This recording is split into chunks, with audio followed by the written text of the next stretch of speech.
Speed is of vital importance. And when one is in a hurry, it is sometimes necessary to take a shortcut, which was the case this particular evening. There are men in London who, out of shyness or sourness, have no wish for the company of others. Yet they are not averse to comfortable chairs and the latest reading material.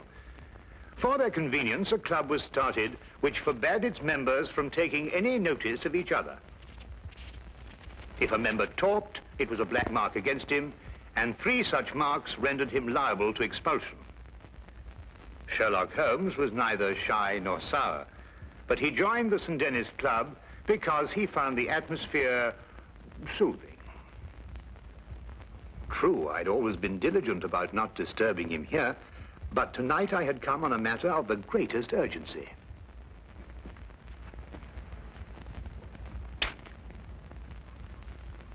I beg your pardon? Oh, excuse me. I thought you were Sherlock Holmes. That's not the point. You talked. Well, I only went... You went psst, and that's the same thing. Mr. Grundy. Take this gentleman's name. Your name, sir? Watson. Dr. John Watson. But you made a mistake. I'm not a member of your club. Not a member? How did you get in? Well, Brandy? You'll accompany me out, sir. I'm here on very urgent business. Our constitution forbids talk of any kind. Follow me, sir. And I'd like you to understand I'm not the sort of man who enters a club like this uninvited, but the circumstances happen to be extraordinary. Holmes!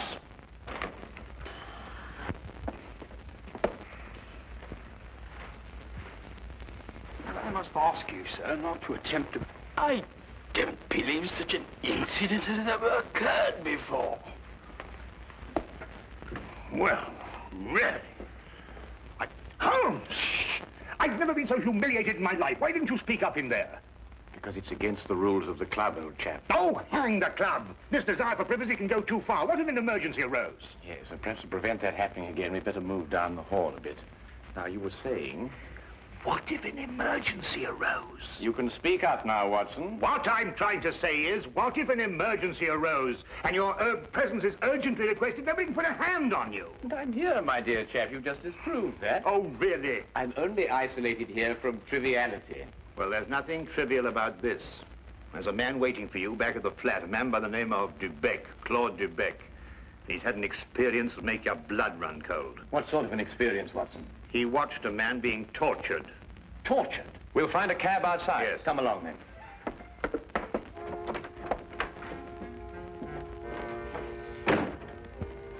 Once outside, we immediately hailed a cab, and I began to tell Holmes what I knew of the case. Holmes sat in silence as we rode, and I knew that my explanations had done nothing more than rouse his interest in talking to Mr. Dubec. Perhaps it was a nightmare. I'm no longer sure. But I saw a man being tortured, starved to death. I was powerless to help. Here, drink this. It'll do you good. Thank you. Any true Frenchman will tell you that this brandy has to be sipped. Safer, but if you'll excuse me once. Poor devil. Maybe he's still alive. Mr. Holmes, you must find him before it's too late. Monsieur Dubec, we'll do our best to help you, but first of all, you must tell us who this man was and how you came to meet him. His name was Charon. Paul Charon. And how I came to meet him. What day is it today? Wednesday. Wednesday. Wednesday, then it was last Friday that it happened. You know, Mr. Holmes, I'm an interpreter. And I interpret nearly all languages. Now, since I'm French by birth, it is with this tongue that I'm principally associated. Now, I'm very well known in the hotels, and it occurs frequently that I'm called for at the strangest hours by travelers who get into difficulties. Now, I was not surprised, therefore, when I heard shortly before 11 o'clock at night someone knock at my door.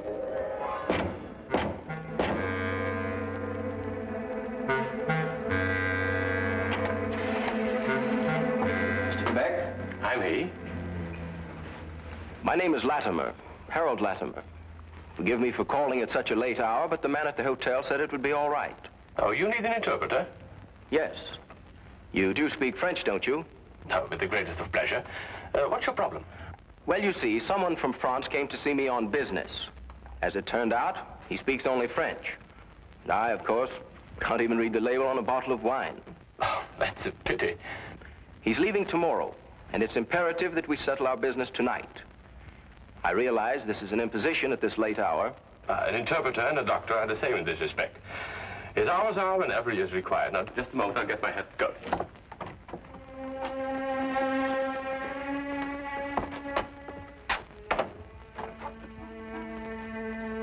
Mr. Latimer had a cab waiting outside.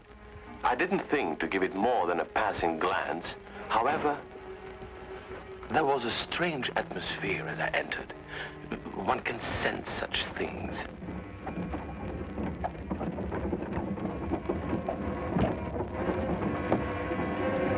I must ask you not to. I beg your pardon? I prefer the shades drawn, Mr. Dubeck. But they cut out the view. That's exactly their purpose. You'll forgive me, but I have no intention of permitting you to see the place to which we are being driven. What's the meaning of this? You shall find out. Soon.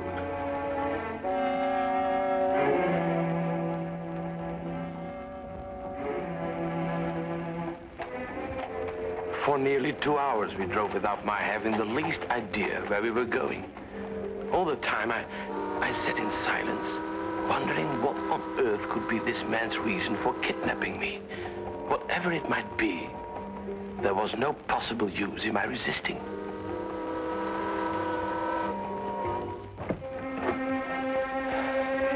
We've arrived, Mr. Dubeck. You're aware this is kidnapping, Mr. Latimer? It is somewhat of a liberty, I admit. We'll make it up to you. You may get out.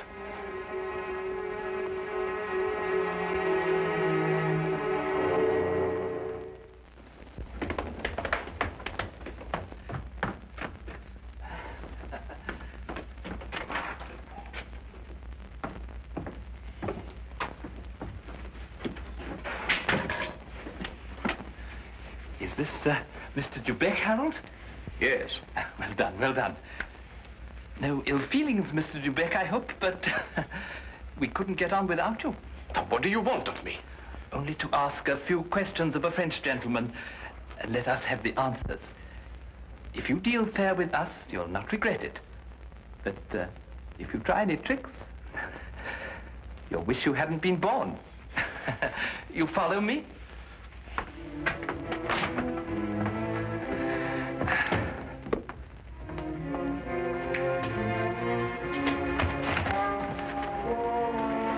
We put him in one of these so as to move him more easily. What have you been doing to this poor man? That is no concern of yours.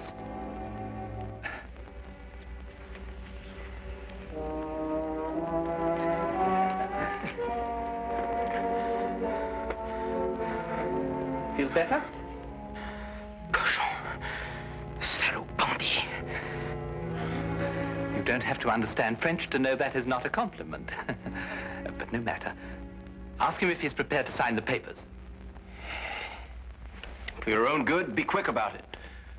Acceptez-vous de signer les papiers? Jamais. Never. Tell him he is doing her no service. Vous ne lui êtes d'aucune aide. Laissez-moi lui entendre dire. He says, let me hear her say so. Tell him he'll go free if he signs. Signez et vous serez libéré. C'est alors que je ne serai plus jamais libre. He says, then he will never go free. Then he knows what awaits him. Translate that. Vous savez à quelles conséquences vous vous exposez? Peu m'importe. He says he doesn't care. Stop that! It is only the beginning if he persists in being stubborn. Now let us try again and see if we can get better results. I was horrified at having to be a part of an affair like this, and even though I was only the interpreter, I felt guilty at not being able to give him any help. What could I do with Latimer on one side and Judd on the other, giggling with each question? Again and again, I asked him in different ways whether he would give in and sign the document. Again and again, I got the same reply. But soon, a thought came to me. I took to adding little sentences of my own to each question. Innocent ones at first, to see if I could get away with it. When our companion showed no sign of catching on, I played a more dangerous game. I asked him all about himself and learned that his name was Paul Charon. He was a stranger in London, that he didn't know what house we were in, that he was being starved to death. In another minute, I might have wormed the whole story out from under their noses, but for the interruption. Who is it? Oh, it's Micheline. The door is locked. Get rid of her. Give me the gun.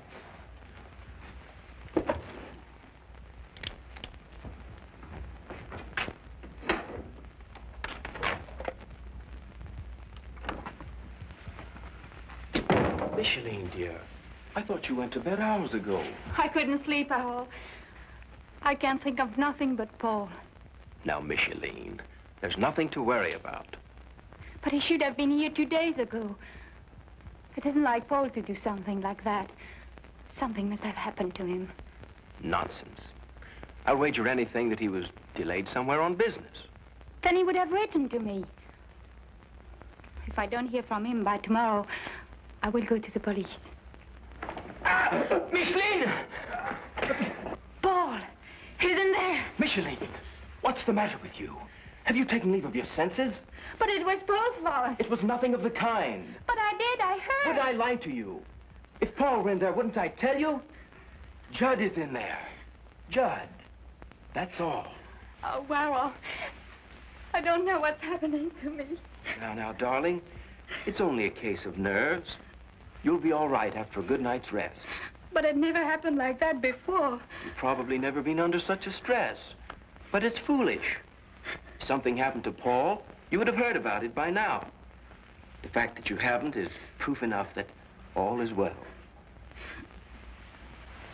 You're probably right. Of course I am. I'll take you back upstairs.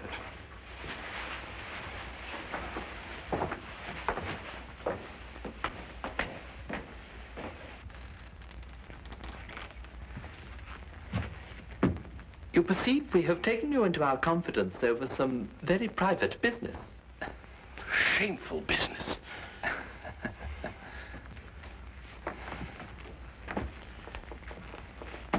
Necessary business. But it would not be to our interest if you spoke to anybody about it. Therefore, I am paying you a fee such as you have never before received in your life. There will be more the next time you come here. Thank you. However, I don't place all my faith in money. Therefore, I must warn you that if you speak to a single soul about this, we shall know about it. And you will pay for it with your life.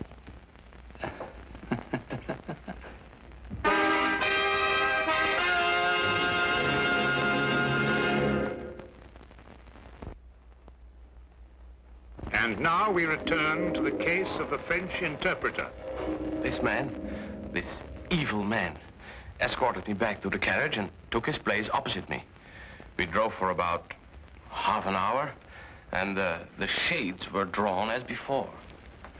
Then we came to a stop, and he ordered me out. I walked for a mile or so, and then I found myself at Wadsworth Common, and there took the train to Victoria Station. I see. And there, I presume, your adventure ended. Yes. Now, I should have gone to the police right away, but I feared for the man's life. Now, Mr. Holmes, someone told me that you worked with a complete discretion. Oh, you can be assured of that. Mr. Holmes, would you please try to find him? I'll try, but you must realize that my success depends almost entirely on your memory. I've told you everything. Only everything you were able to see. I've told you everything. I repeat, Monsieur Dubec, only everything you were able to see. I don't understand. Well, on the way to the house, you saw nothing because the blinds were drawn in the carriage. Uh-huh. But you could still feel and hear, couldn't you? Now, as you were going along, could you tell whether it was a rough or smooth road? Oh, yes, now I know where you're getting at. Well, during the first part of the trip, the road was smooth. Mm-hmm. And then we seemed to turn off on a country road. A country road? Yes. Now, when you were going along that part of the road, did you hear anything like cattle or poultry or sheep? Sheep? Yes, that's what I heard. Now, think hard. Was there anything else? Oh, well, now I remember. I remember a horn, a foghorn, something like a coal barge passing by. I see. Now, what part of the journey would that be exactly? Toward the end, I'm certain. Was there anything else that you can remember? No. No. Oh, yes, something about the house. Yes, we left the house, and then we seemed to pass through a huge storage room. Yeah. And under the floor, I heard something like rushing water. Water? Yes, a stream. But it couldn't be, but that's what it seemed like. Thank you, Monsieur Dubec. I think I have all the information I require for the present. Have you already found out where he is? No, but I have all the facts at my disposal, and it's now only a question of time. Oh, please, Mr. Holmes, you don't give my name, because if they ever found out that I've been here... You can depend upon my keeping your confidence, Monsieur Dubec. However, I would urge you still to be on guard. I'll be careful, Mr. Holmes. Good. Thank you. Good night, Mr. Watson. Good night.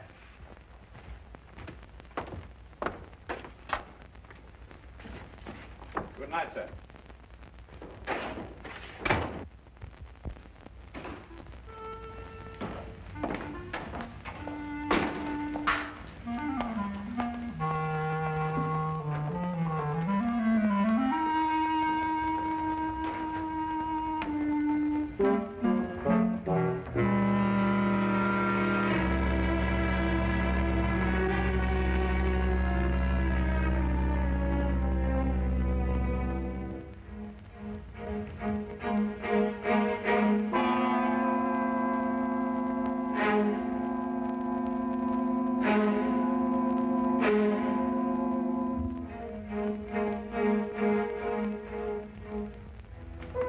Well, now, Watson, you were listening to what Dubec had to say. Have you any theories?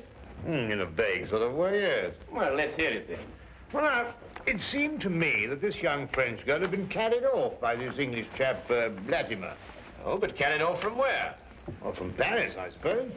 Well, the young girl could speak English fairly well, but the young man couldn't speak a word of French. Inference, the young girl had been in England some time, but the young man hadn't been in France. Well, then we can presume she came over on a visit to England, and this man, Harold, persuaded her to run away with him. More than likely, Watson. Then this Charon, the prisoner, brother or guardian, decides to come over on a visit from France.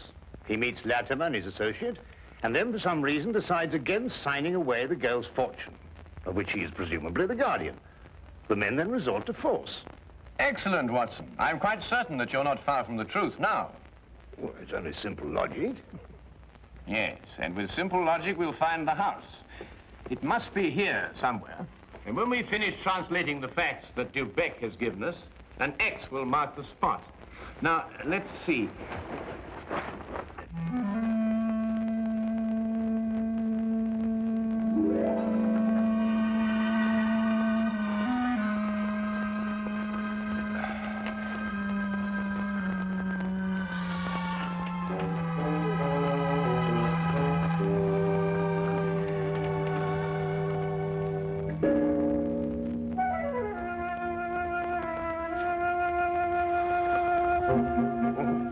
Doctor, I'm sorry to disturb you, Doctor. Would you mind getting your coat?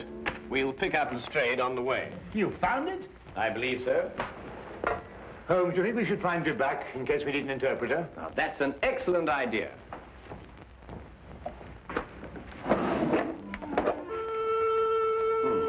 And from what I've heard, I believe these may come in handy. Right.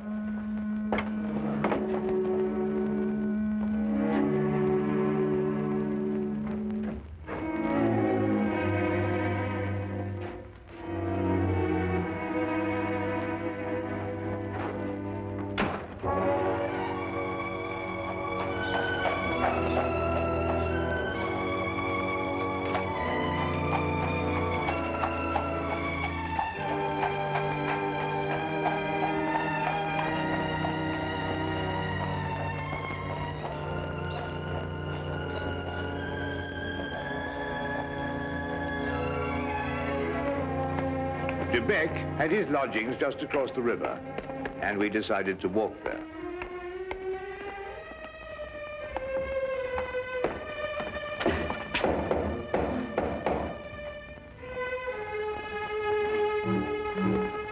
If you're looking for Mr. De Beck, he left about an hour ago.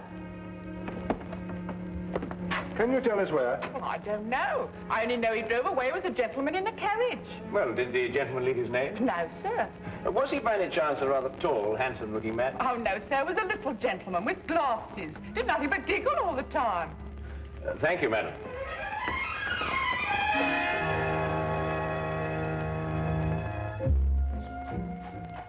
Even the weather seemed to be against us, and as we found our cab and started on our way, it began to rain. According to Holmes's calculations, we had a considerable way to go, and we had to go fast if we were to be in time. London streets in the rain are a handicap to any carriage, so there's nothing for us to do but hope and wait. À manger. Comme de la manger. Does he still say no? He asked for food. Have mercy on that poor man. He will be fed the moment he signed the papers. Tell him that. Signez, mon vieux, et un repas vous sera servi. Je n'en peux plus. Je signerai tout ce qu'on voudra, mais qu'on me donne à manger. He'll sign. At last.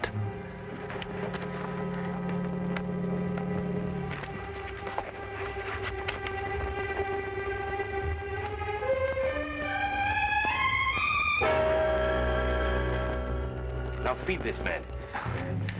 It would be foolish to spare him, only to have to kill him again. Kill him? And you broke your promise. You spoke to Sherlock Holmes. That's not... That's true. There's no point in lying, but you couldn't tell him where we are. And even the famous Mr. Holmes could never deduce that.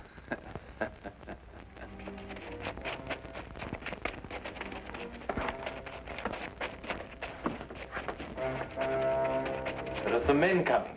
Quick, open the trap.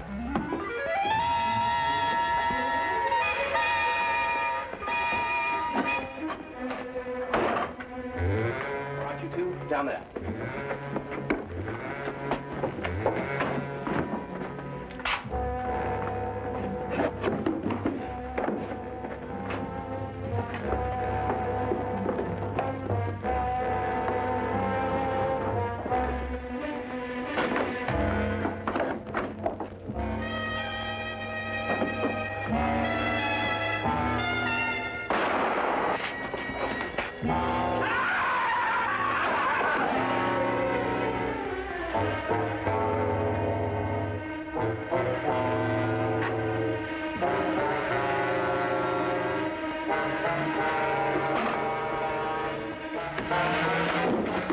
Who are you? What do you want? Does that answer your question? The property was rightfully mine. I'm her husband. It belonged to me.